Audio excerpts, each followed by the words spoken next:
Pense a verdade, diga o que pensa, sinta o que diga, seja o que sente.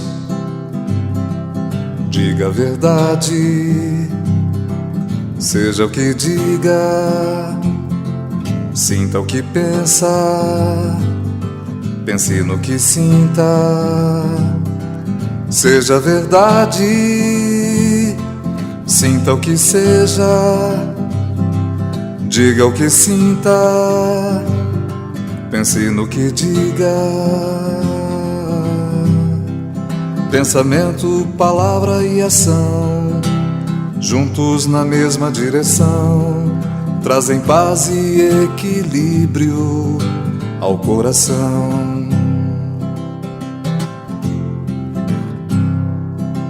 Pensamento, palavra e ação, juntos na mesma direção, trazem paz e equilíbrio ao coração. Trazem paz e equilíbrio ao coração.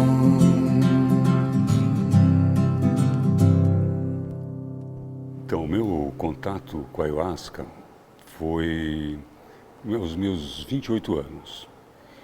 Eu já era médico, psiquiatra, um jovem psiquiatra. E um dia, um grupo de psiquiatras, um grupo de médicos, na verdade, tinha alguns psiquiatras, nós fomos acampar na Praia do Cardoso, num carnaval. E aí, todo mundo acampado, foi aquela conversa em volta da fogueira. Um colega, que era um cara que trabalhava comigo, e contou que tinha uma amiga que ela é patologista, que estava no Acre, e que tinha bebido um chá que os índios costumavam beber, e que era um alucinógeno, essa era a conversa entre os psiquiatras, e que tive uma experiência incrível, mas que a pessoa não perdia a consciência. Se ela fosse chamada, se ela fosse solicitada, ela abria o olho e conseguia responder. Até então, a gente não conhecia um alucinógeno que fizesse isso. E ele estava contando a experiência que uma amiga dele participou, não era uma experiência dele. Mas aquilo me tocou de uma maneira muito especial, especialmente porque era um alucinógeno que ele, de fato, não tirava a pessoa da consciência, ela poderia voltar para o seu eixo. Eu achei aquilo que me chamou a atenção. Passou algumas semanas, sei lá, não chegou, ou se foi um mês, 2 meses. E eu estava na minha casa e uma madrinha de casamento, que era uma cirurgiã da Unicamp, veio nos visitar. E aí conversamos o jantar inteiro, o tempo todo. No final, ela estava indo embora, ela falou, quero contar uma coisa para vocês. Eu estou participando de um centro espírita. E ela era muito, assim, agnóstica. Eu falei, Tereza, você participando de um centro espírita? Ela falou, mas é uma coisa diferente. É um lugar onde a gente bebe um chá que vem lá do norte. Aí eu olhei para minha mulher na época, Fátima, e eu falei, é aquela conversa que nós tivemos no acampamento, é o mesmo. Aí ela começou a falar e tal, e eu queria interromper ela, assim, todo tempo assim, não, eu quero ir. E aí ela falou assim, um negócio que tem que chamar as pessoas de mestre, tem mestre. Eu falei, fala lá pro tal do teu mestre que eu estou querendo conhecer, E logo depois ela deu esse recado e à época a minha mulher também era médica e na União do Vegetal ainda tem uma cultura de que se um médico quisesse beber, ele não precisava entrar em fila, que era uma ordem que o mestre Gabriel havia dado lá no templo, exatamente porque ele dizia que mexer com a máfia branca era um perigo. Então, se um médico quisesse conhecer, que mostrasse tudo para ele, porque eles poderiam ajudar na legalização, inclusive. E assim aconteceu. Eles rapidamente nos chamaram e fizeram uma sessão para Fátima e eu especial, em Campinas isso. E o representante geral, mestre Monteiro, estava por tratamento médico da esposa dele, estava em Campinas, e ele que dirigiu a sessão. E foi uma coisa muito interessante, porque eu passei muito mal. Eu não tinha um buraco meu que não vertia meleca. Era vômito, era arranho, era diarreia, e era choro, lágrima, não era um choro. E, estranhamente, eu me sentia muito bem, apesar de fisicamente estar me sentindo mal. Mas não era uma coisa que me incomodava, eu vomitava, diarreia. E eu comecei a ter uma experiência assim muito especial, porque eles cantavam aquelas musiquinhas e eu entendia, e ia um pouco na frente, sabendo o que eles iam falar, e senti uma familiaridade muito grande com tudo aquilo, mesmo me sentindo mal. Aí quando passou o mal-estar, aí foi uma maravilha. E eu começava a olhar para as pessoas, parecia que eu já conhecia aquelas pessoas há muito tempo. E o mestre geral, representante, eu falei, pô, eu conheço esse cara. Aí eu falei, já sei, é porque ele parece o Didi Mocó. Ele parece mesmo o Didi dos Trapalhões. Deve ser isso. Mas só que eu olhava para o outro, também achava familiar, o outro também. E todo mundo estava muito preocupado comigo, com nós dois, porque nós vomitamos muito, mas muito. Chegou um determinado momento, que foi exatamente na chamada da União, a Fátima estava de um lado e eu do outro, nós fizemos uma pororoca de vômito, assim, pó no tapete da casa. Assim. E as pessoas, na época eu fazia parte do Conselho Estadual de Entorpecentes. E as pessoas começaram a ficar, fui saber depois, né? Ficaram preocupadas, porque assim, o cara é do Conselho Estadual de Entorpecentes, ele vai nos denunciar, vai processar, o cara quase morreu. E quando eu melhorei, eu comecei a falar uma série de coisas que eles falaram, que coisa diferente, que era, ele não estava passando mal. E me sentindo muito bem, e a familiaridade com isso. E naquele dia eu falei, olha, aqui está um porto que eu estou a fim de estacionar meu barquinho por um tempo. E fiquei lá durante muitos anos. E quando eu percebi que aquilo tinha alguma coisa séria, eu me tornei assim um discípulo bem aplicado. Não faltava sessões, fazia os trabalhos, tudo que precisava, porque encontrei um ambiente muito acolhedor ali. E achei muito estranho que todo mundo reverenciava um mestre que era um caboclo, um cara iletrado, um seringueiro. Eu achei aquilo muito sui generis. E porque tinha, assim, era um médico recém-formado, cheio daquelas fantasias da cultura formal, da medicina e tal. E achei muito simpático aquilo. E me entreguei mesmo. Assim. E aí comecei a conhecer a história do mestre Gabriel e as pessoas que conviveram com ele ali. E aí eu comecei a viajar o Brasil inteiro conhecendo os mestres que tinham convivido com ele. Eu queria saber das histórias e tal. E investi tempo e energia em conhecer a União do Vegetal. E como tinham poucos médicos, bem poucos na época, as pessoas me davam uma atenção especial, assim, a mim e a minha mulher, porque éramos médicos. Né? Isso abriu muitas portas para a gente. E fui fazendo bastante amigos lá. E acabei ficando amigos mesmo dos mestres mais antigos, em especial de um deles, que foi o mestre Bartolomeu, que sou amigo da família dele até hoje.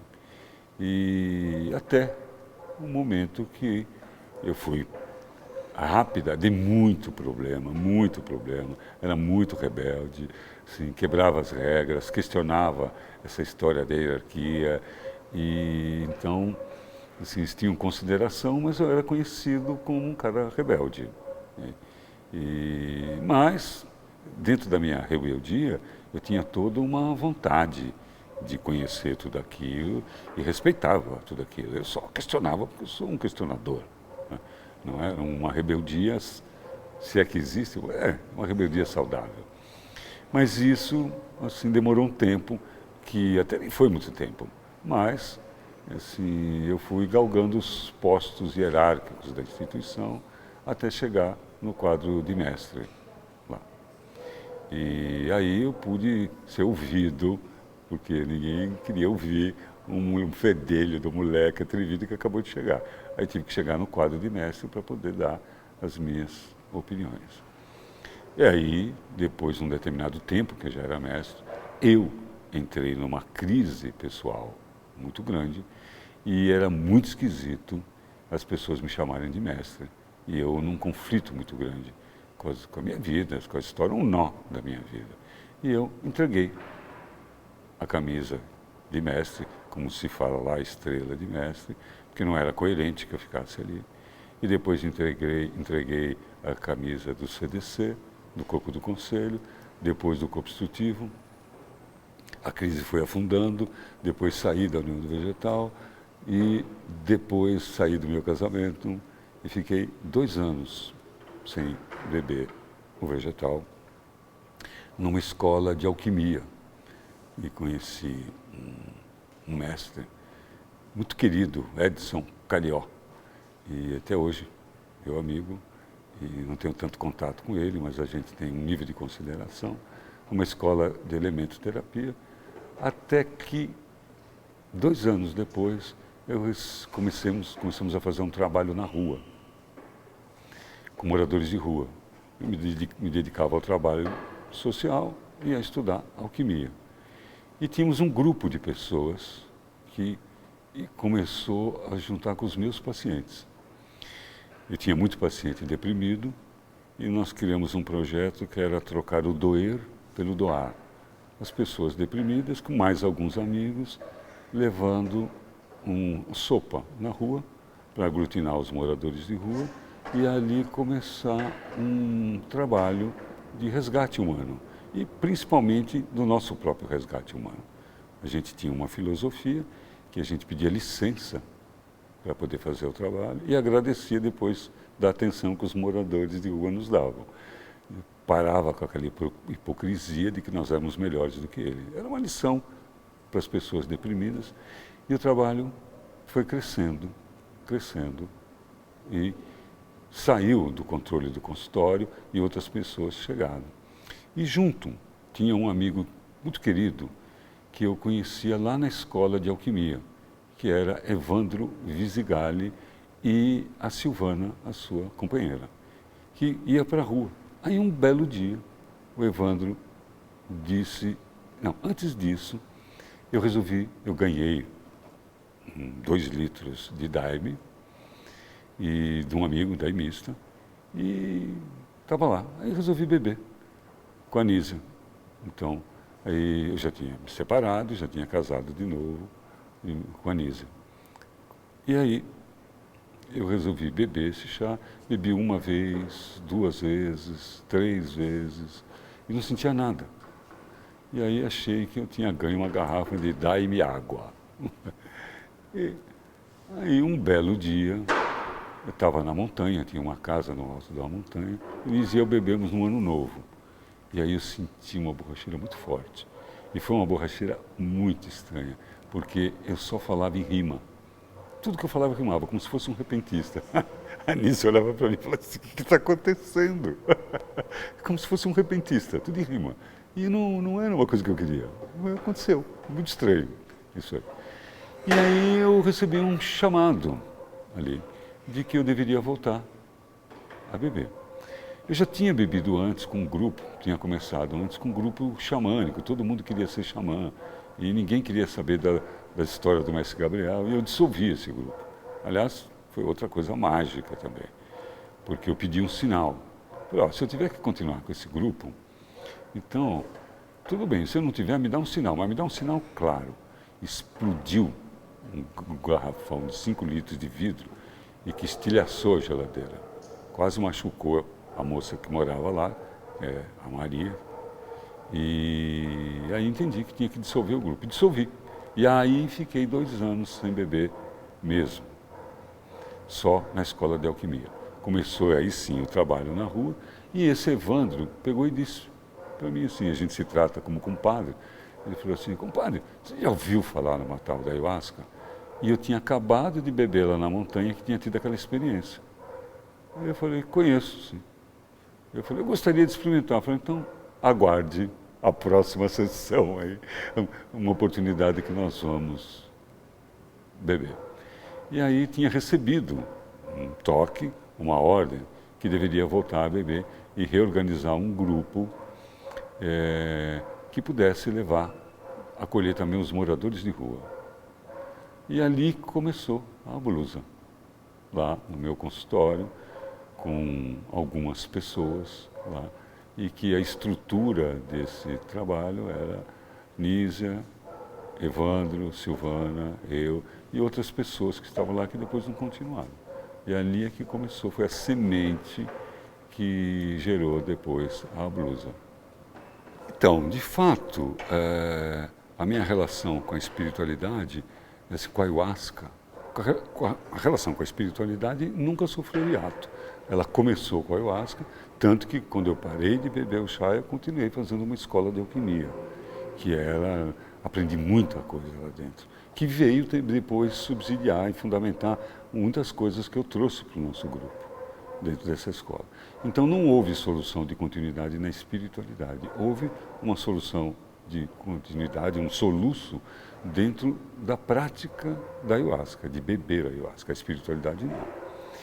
E aí, eu, quando entendi que a ayahuasca dava uma guiança, eu procurava ser guiado pelas mensagens que eu recebia lá. E foi assim que aconteceu, de um pedido, para não dizer ordem, para começar esse trabalho com esse novo grupo. E aí foi chegando um, foi chegando o outro. Então a gente tinha o trabalho na rua, ali, e organizando o grupo espiritual. As coisas foram assim, se encorpando, porque as pessoas foram assumindo cada vez mais responsabilidade, e o grupo foi crescendo, crescendo, foi se estruturando. E eu me lembro que ficou um ano bebendo vegetal com o grupo, antes de eu falar qualquer coisa sobre ordem dentro do salão, que maneira que tinha que andar e tal. Aí, quando as pessoas já estavam mais, aí eu comecei devagar a explicar como é que era na União do Vegetal e tudo. E as pessoas não me chamavam de mestre, porque eu não, assim eu permitia. Né, que, não, então, mas aí a coisa foi se estruturando, e teve uma pessoa, Pierluigi Badini, que também tinha saído da União do Vegetal e que se juntou com a gente. E ele um dia me questionou.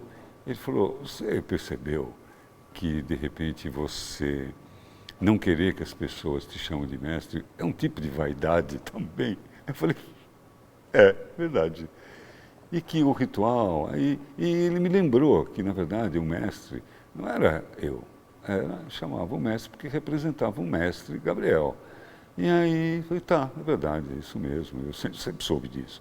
Mas me incomodava que as pessoas me chamavam de mestre. Mas aí eu entendi, né? De repente eu estou sendo mais vaidoso, né? Não querendo que as pessoas me chamem de mestre, do que aceitar esse título, que não é um título, é só um papel ritualístico. Eu deixei bem claro isso, que era um papel ritualístico isso. E aí a gente organizou o ritual da forma que é hoje.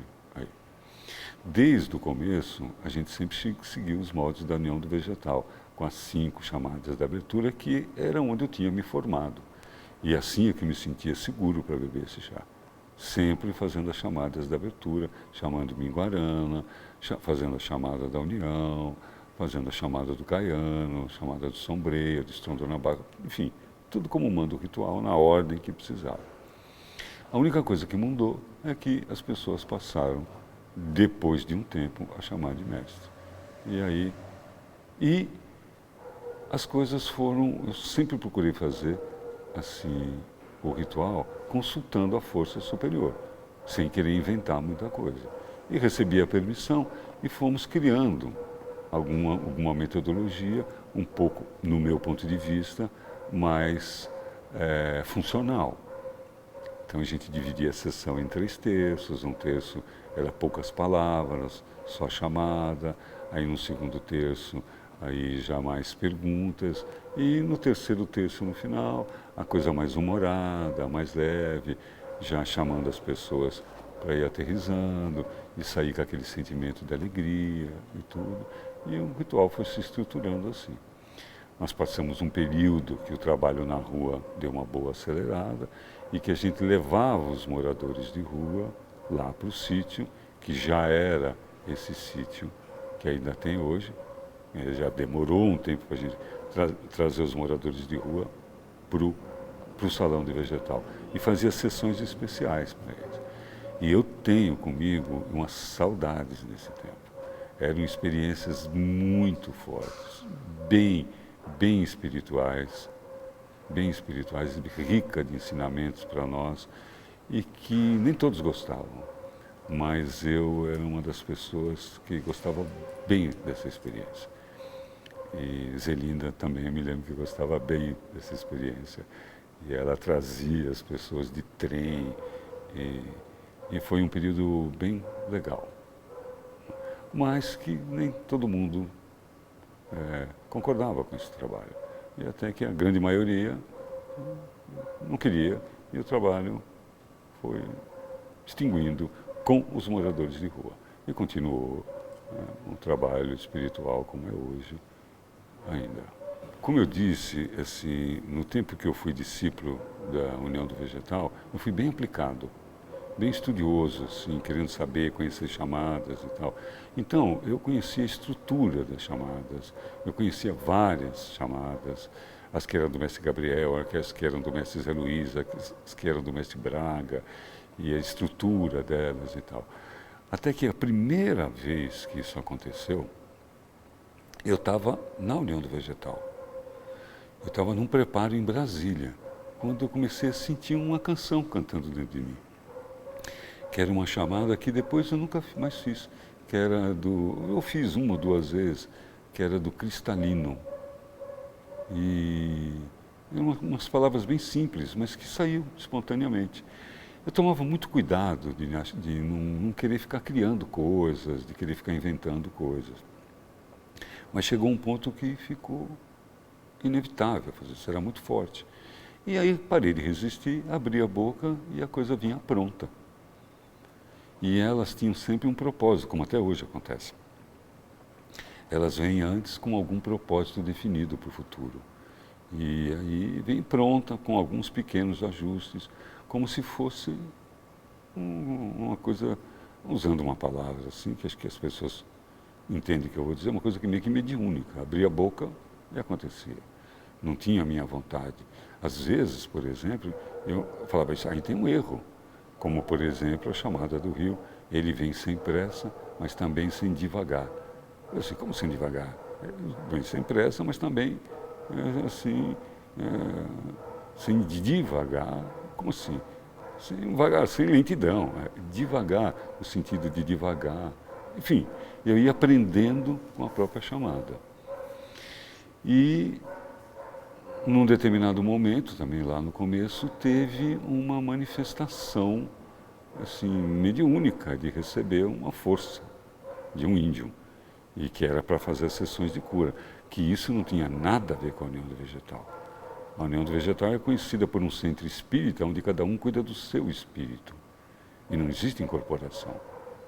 E eu não tenho essa tradição, a minha família não era espírita, eu vinha do movimento agnóstico, trotskista, então não tinha isso. E comecei a sentir essa força, e que também consegui segurar até um ponto, depois não resisti mais. E houve essa manifestação dessa força indígena, que chama-se Ranum Mapinguari, que começou a trabalhar com os processos de cura espiritual. E que era nitidamente uma outra coisa que não era eu. E quando eu vi que não dava para resistir, eu fiz um acordo, que eu deixaria aquilo acontecer, mas não gostaria de perder a consciência nem um minuto, ficar consciente de tudo que acontecesse. E assim é. Me mantenho consciente e vejo a manifestação de uma força indígena de que faz um trabalho de cura da alma. Ele está presente na sua vida ainda? Todas as vezes que eu bebo chá. Eu acho que você já falou isso em algum momento, porque eu anotei aqui, que você diz assim, não precisa de chá para falar com Deus, mas para ele responder e eu compreender, é importante beber. Você acredita nisso ainda? Eu acredito nisso. Só que hoje eu acredito que ele fala comigo e sem o chá. Eu disse isso, foi numa entrevista do Jô Soares, e que eu disse isso para ele, que uma coisa assim que ele perguntou como é que precisava disso para falar com Deus, e eu disse para ele que não. Eu falava com Deus a qualquer hora, mas para ouvir o que ele respondia, eu precisava beber esse chá. E isso foi verdade durante muitos anos. Hoje eu tenho aprendido que ele pode falar comigo quando eu consigo me sintonizar com ele de um jeito que não necessariamente é com chá. E acredito hoje que todo mundo pode ouvir o que Deus tem para dizer. É só aprender a fazer silêncio com a tagarelice mental, porque ele fala no silêncio da nossa mente.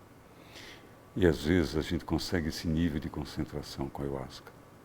Mas às vezes ela pode fazer muito barulho, a ayahuasca não, a mente pode fazer muito barulho e dificultar o contato com o sagrado. Mas sem dúvida nenhuma, e eu disse isso hoje aqui, de tudo que eu conheço, em termos de veículo, eu não conheço nenhum, até então, veículo tão rápido, tão poderoso quanto a ayahuasca. Hoje eu tenho desenvolvido o silêncio e a respiração para ter esse contato. Não só a ayahuasca. Quando eu tinha 10 anos de idade, o meu filtro de importância era, como todo garoto influenciado pelos super-heróis, era a força. Para mim, a pessoa interessante era uma pessoa forte. E era isso que interessava. Aí quando eu fiz 20 anos, assim comecei a me interessar pela beleza, especialmente das meninas, assim. E eu, assim, tinha admiração para os meninos que eram bonitos, porque eles tinham acesso às meninas bonitas. E eu não era lá muito bonito. Eu tinha um bom chaveco, mas não era muito bonito. Então, aos 20 anos, interessava a beleza. Com 30 anos, aí eu já era médico, e aí para mim as pessoas importantes eram aquelas que tinham grana. Se tem grana, é importante. Se não tem grana, não é importante. Aí com 40 anos, eu comecei a perceber que as pessoas que tinham valor não eram aquelas fortes, nem aquelas bonitas, nem aquelas que tinham grana, mas eram as pessoas inteligentes. Aí eu comecei a admirar as pessoas inteligentes. E eram essas as pessoas que se destacavam para mim. Aí quando chegou com 50 anos, eu comecei a perceber que também não era importante a inteligência se ela não tivesse aliada ao amor. E aí eu comecei a valorizar as pessoas que sabiam amar, que eram amáveis, que a sua vida era uma lição de amor. Aí aos 60 anos, eu comecei a aprender a não julgar mais as pessoas. Não interessava se elas eram fortes, se elas eram bonitas, ricas, inteligentes ou amáveis. Que cada um é o que é. E que quem eu tinha era que aprimorar a minha visão e amar a tudo e a todos, porque comecei a entender, depois dos 60, que o amor não é um sentimento, é uma atitude. E estou nessa fase, aí com 65 anos, procurando esse tipo de amor, esse amor atitude, que não depende tanto de sentimento. Aliás, nada de sentimento, a não ser atitude. Amar melhor, até porque não é uma questão de quantidade, é de qualidade.